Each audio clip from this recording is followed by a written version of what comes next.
ilgas stebuklo laukimas. O, ką aš matau? Tai juk ne kas kitas, o Lietuvos roko dainininkas Povilas Meškėla į Gustavo enciklopedijos apylinkės atkeliavo. Taip, brolau, dabar jau ne vakaras, o gili naktis, mėnulio pilnatis danguje šviečia. Na, ko tyli, ar žado netekai? Sveiki, o ar aš tikrai Povilas Meškėla? Na, kaip čia pasakius? Dainuoji tu tikrų Povilo Meškėlos balsu. Dar ne vakaras. Kasgi kitas šitaip gali dainuoti legendinę dainą. O dėl kūno, kad tave kur galas, jau nusibodo visiems tą patį aiškinti. Supranti, tu esi pieštas Povilo Meškėlos antrininkas. Tave šitaip Gustavas nupiešė. Yra čia toks mūsų apylinkėse dailininkas mėgėjas. Tu gal ir ne visai Povilą Meškėlą panašus, bet jau kaip sako meno kritikai, menas nėra fotografinis tikrovės vaizdavimas. Aš va taip pat, netikras, o pieštas rudasis lokys. Taigi tu dabar Meškėla, o aš, taip sakant, irgi Lokėla. Žodžiu, nesijaudink, viskas taip ir turi būti. Čia netoli yra naktinis pieštų pasakų būtybių klubas. Šikšnosparnio lizdas vadinasi. Eime kartu, ten galėsi mūsų apylinkių publikai padainuoti. Tai sutarėm? Na ir puiku. Sveiki, mėly bičiuliai. O aš šį rytą atsikėliau labai anksti, galima sakyti dar naktį, su tamsa ir užlipau ant mūsų apylinkio apžvalgos bokšto žvaigždėmis pasigrožėti. Dangus giedras, nė debesėlio, todėl visa visata matosi kaip ant delno. Nuostabus reginys, planetų ir žvaigždžių margumynas, užburiantis vaizdas. Štai didieji grįžulo ratai. Anava labai aiškiai ir ryškiai šviečia šiaurinė žvaigždė. Ir dar vienas kažkoks švytintis objektas. Tiesą pasakius, net nežinau, kas tai. Gal šalia mūsų planetos arčiau Saulės esanti Venera? Klausykit, brolyčiai, o ši žvaigždė, ar kas ten bebūtų, juda, artėja prie manęs. Ne, tai ne žvaigždė, tai kažkoks kosminis laivas, garbės žodis. Tai iš tiesų kosminis laivas, ten ir žmonės matosi. Ne, šito negali būti, man prasidėjo haliucinacijos. Sveiki, gerieji žmonės. Jūs taip netikėtai pasirodėte, kad aš net truputėlį išsigandau. Kas čia dabar? Aš lyg ir kalbu, bet iš tiesų ir nekalbu. Gal mane iš baimės paralyžiavo, negaliu nė žodžio pasakyti. Sveikas, Gustavai, smagu tave matyti. Nesijaudink, mes tave girdime ir viską suprantame. Juk galima bendrauti vien mintimis, kaip jūs žmonės sakote, telepatiškai. Mano vardas Arvis, o čia mano porininkė Geilė. Mes atkeliavome iš Oriono žvaigždyno. Ten yra mūsų gimtoji planeta. Mat kaip Arvis ir Geilė iš Oriono žvaigždyno. Kaip keista, jokio garso nėra, o aš jūs girdžiu dar keisčiau, kad kalbate mano balsu. Taip tau, Gustavai, bus lengviau mūsų suprasti. Mūsų gimtoji kalba ir balsai šioje planetoje gali skambėti itin keistai. Na, aš nieko prieš, galime bendrauti ir telepatiškai, taip sakant, mintimis. Bet kaip gaila, kad čia nėra mano bičiulio profesoriaus Kalėdausko. Tai bent jis apsidžiaugtų jūs pamatęs. Dar turėsime laiko, pasimatysime ir su profesoriumi Kalėdausku. Bet mes norime tau pasiūlyti kartu su mumis pakeliauti po beribę visatą. Tu pamatytum mūsų planetą ir kitus žvaigždynus. Ar nori? Na, kadangi matau, kad jūs geranoriški, neagresyvūs ateiviai, tai kodėlgi ir ne, iš tiesų būtų net labai nuostabu. Tik jūsų orlaivis labai keistas. Čia nei kokių kopėtėlių, nei laiptelių. Kaip man pas jūs persikraustyti? Na, jei sutinki su mumis keliauti, tai ir būk su mumis. Va čia tai bent. Mane vis labiau stebina jūsų orlaivis. Toks gražus, švytintis rutulys, nei jokios įrangos nesimato, nei kokio valdymo pulto, net variklio garso nesigirdi. Nei valdymo pulto, nei variklio garso, jokio triukšmo ar dūmų iš vamzdžių. Mes keliaujame valdomi tik mūsų minčių, norų pagalba. Bet skrisdami mes galime klausytis muzikos. Kokią muziką kelionėje po beribę kosminę erdvę norėtum girdėti tu, Gustavai? Muzika? Sakot, muzika? Žinot, aš kažkodėl dabar staiga prisiminiau Liudviko van Bethoveno Mėnesieno sonatą. Ko gero, ji čia labiausiai tiktų. Tuomet pirmyn, mūsų laukia nuostabaus grožio pasauliai.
Gustavai, metas būtų pabusti, visą laidą pramiegosi.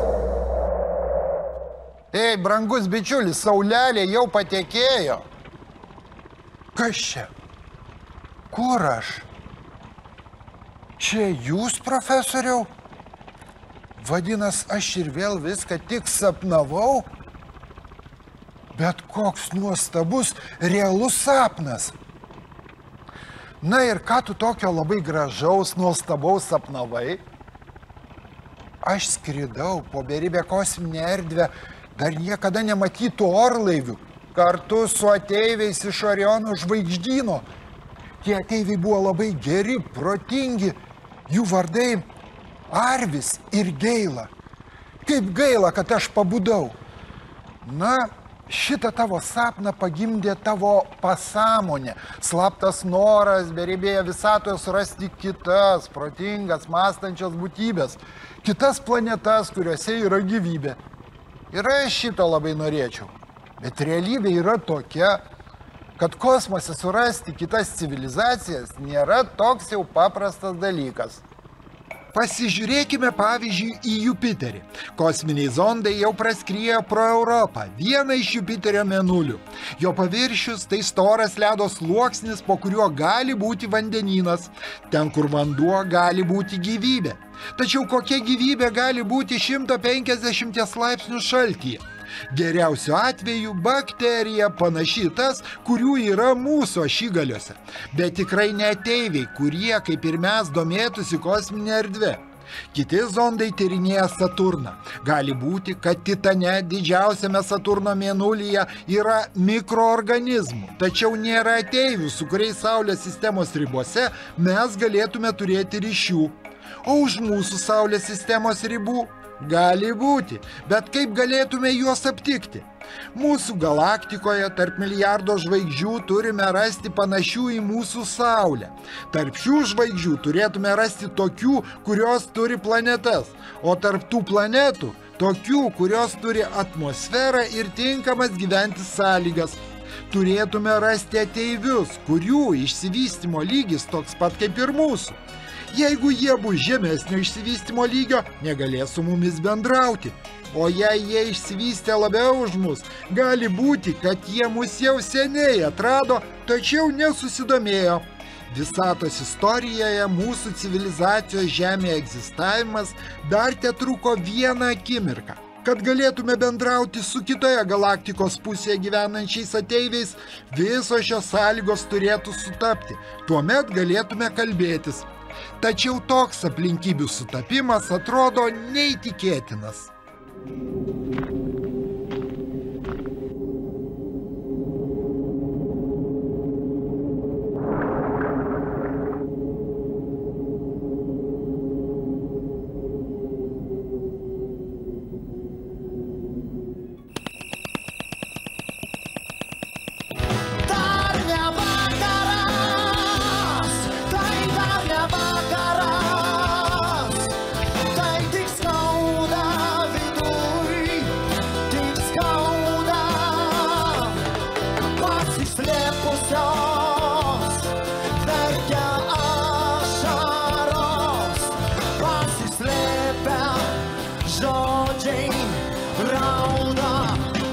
Matai, Vilke, kokį perliuką šiąnakt miške besibastantį suradau. Tai Lietuvos sunkiojo roko veteranas, legendinių roko grupių Katedra bei Rojaus Tūzai vokalistas Povilas Meškėla. Tik ši daina dar ne vakaras, nepanašiai sunku į roką. Šitą dainą klausytojai pirmą kartą išgirdo prieš 27 metus. Jis skambėjo 1990 metais režisieriaus Raimundo Banionio sukurtame filme Vaikai iš Amerikos viešbučio. Muziką parašė kompozitorius Faustas Latėnas, o žodžius poetas Robertas Danys. Mat, kaip tu viską žinai. Taip, už širdies griebianti daina, primenanti žmonių vilčių, svajonių metą, kai pro niurius, tamsius gyvenimo debesis prasiskverbė pirmieji nedrąsų šviesos spinduliai. Ir kaip aš čia poetiškai, lyriškai viską pasakiau, net pats susigraudinau. Dar ne vakaras, tai dar ne vakaras, tai tik ilgas stebuklo laukimas, pasislėpusios verkia ašaros, žodžiai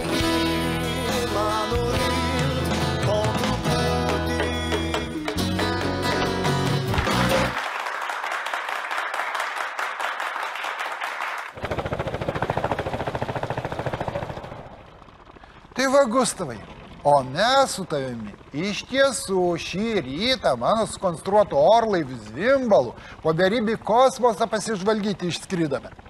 Štai kodėl tu sapnavai tuos ateivius iš kitų planetų. O beje, kaip jie atrodė, į ką buvo panašus? Arvis ir Geila, taip jie save pavadino. Arvis ir Geila buvo tokie aukšti, gražūs, bliškiaveidžiai žmonės. Beveik tokie kaip mes, tik sakau, labai gražiai sudėti, taisyklingų veido bruožų, su rankomis ir kojomis, dėvėjo tokius apglūdusius kostiumus, sakyčiau, skandinaviškos išvaizdos žmonės. Na taip, žinau, girdėjau, tai vadinamoji kosminių šiauriečių rasė. Gaila, kad ir aš tuo metu nemiegojau, galbūt jau susapnavęs tą patį sapną. Ei, minutėlė, visos mašinos stop. Priešai skrenda kažkoks objektas. Štai ir miego, kad nori.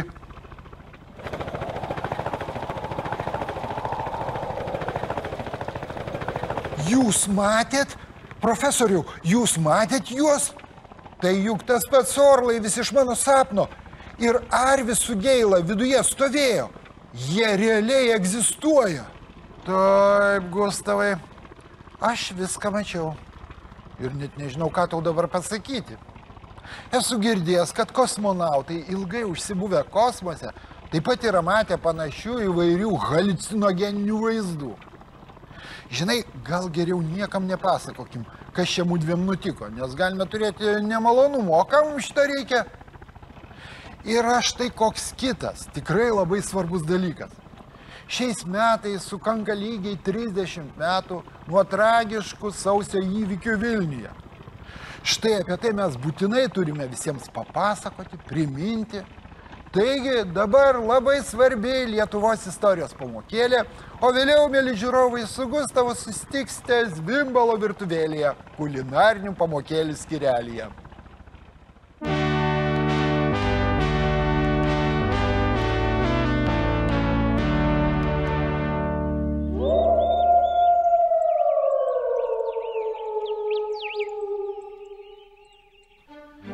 Tūkstantis 991 metų sausio 13 diena, kai beginkliai Lietuvos piliečiai nugalėjo iki dantų ginkluotų sovietų kareivius.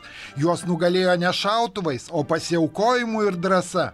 Lietuva buvo paskelbusi nepriklausomybę, tačiau sovietinė kariuomenė rodė savo galę, užimdavo įvairius pastatus, išvarydavo teisėtus šeimininkus. 1991 metų sausį tokie išpoliai intensyvėjo, tapo aišku, kad ruošiamasi kažkam baisaus. 1991 metų sausio 8 dieną pas KPSS CK bendrojo skyriaus viršininką bei SSSR prezidento aparato vadovą Valerijų Boldiną atvyko ne tik Mykolas Burokevičius, bet ir Borisas Pugo, Dmitrijus Jazovas, Olegas Šeninas, Kriučkovas. Šie asmenys vėliau nuvers Michailą Gorbačiovą ir bandys išlaikyti sovietinę imperiją. Susirinkę jie 3 valandas apie kažką kalbėjosi. Vėliau užfiksuota, kad šie asmenys susitikinėjo ir nuolat vienas kitam skambino. Kokius reikalus jie tvarkė? Ar tik nederino plano, kaip paimti valdžią Lietuvoje?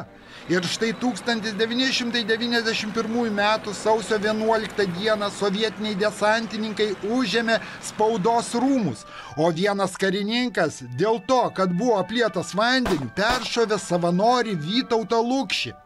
Jau po kelių valandų Sovietų Sąjungos vadovas Michailas Gorbačiovas paskambino Jungtinių Amerikos valstijų prezidentui Džordžui Bušui.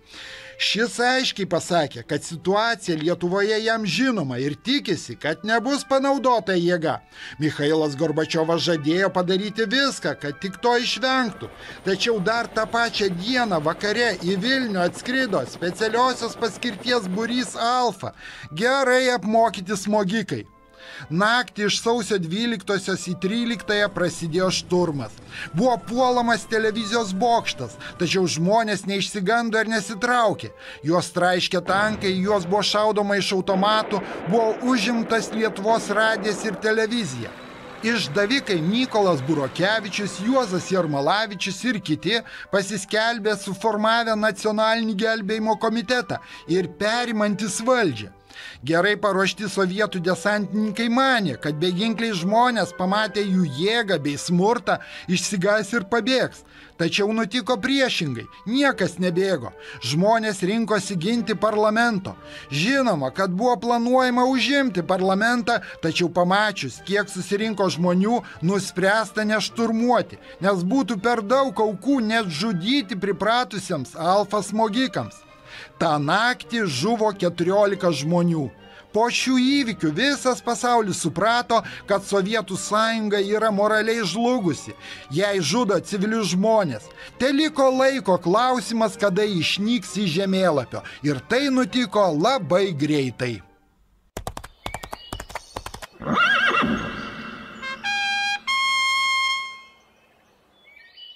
Mėly bičiuliai, šiandien mes prisikepsime sausainukų. Jie labai lengvai pagaminami, bet labai gardus. Taigi mums reikės 1 viso kiaušinio ir 1 kiaušinio trynio, 2 valgomų šaukštų cukraus, 50 gramų aliejaus, 100 gramų kefyro, arbatinio šaukštelio kepimo miltelių ir 280 gramų arba beveik 2 stiklinių miltų. Taip pat turiu štai tokias formeles sausainukams iš tešlos išspausti. Visą tešlą užmaišysiu štai šiame dubenyje. Pirmiausiai mūšiu 1 kiaušinį, įpilsiu 2 valgomus šaukštus cukraus ir viską gerai išsuksiu.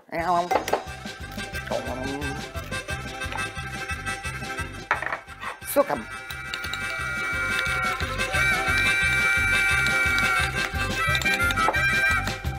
Gerai, cukrų su kiaušiniu išsukau, dabar čia įpilsiu 50 gramų aliejaus, 100 gramų kefyro ir vėl viską pamaišysiu.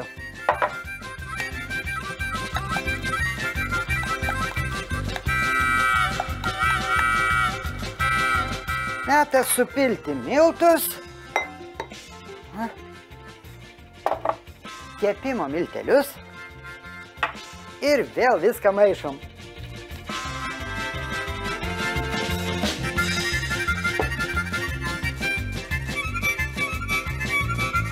Dabar jau tešlą minkysiu rankomis.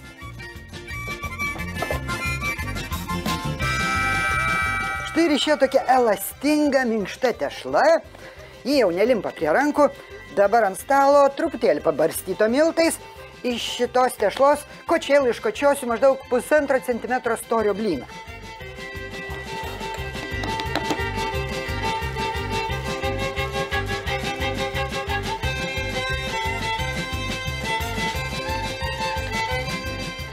Na, blynas, tešlos blynas iškočiotas, dabar jo paviršių reikia truputėlį pabarstyti cukrumi.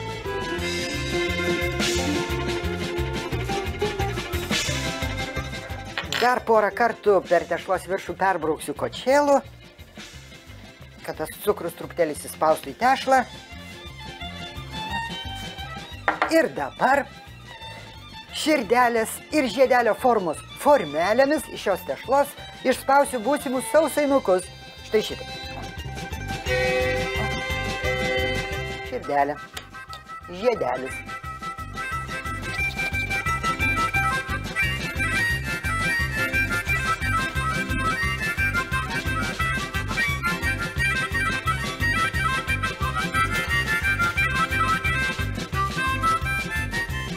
Visus būsimus sausainukus išspaudžiau, suformavau, dabar juos sudėsiu į skardelę, į kurią įtiesiau kepimo popierių.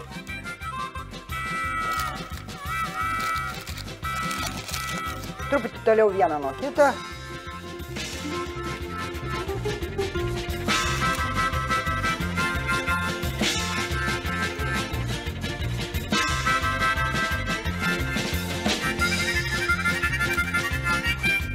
Visi sausainukai šiaip netaip į skardelę sutilpo, o dabar jų viršų reikia truputėlį patepti kiaušinio tryniu, kad kepdami sausainukai gražiau paskrustų, paruduotų.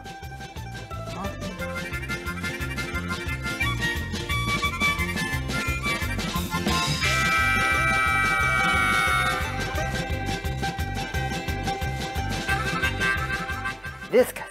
Skardelę pašausiu į jau kaitintą orkaitę, kurioje 180 laipsnių karščio temperatūroje sausainukai keps apie 15 minučių. Kaip visuomet reiks truputėlį palaukti, trumpa pertraukėlė.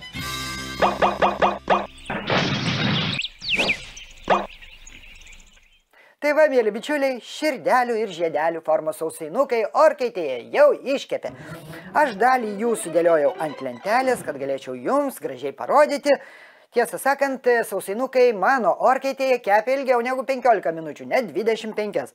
Bet šiaip ar taip, jie jau, manau, iškepė, dabar paimsiu vieną ir paragausiu. Oi.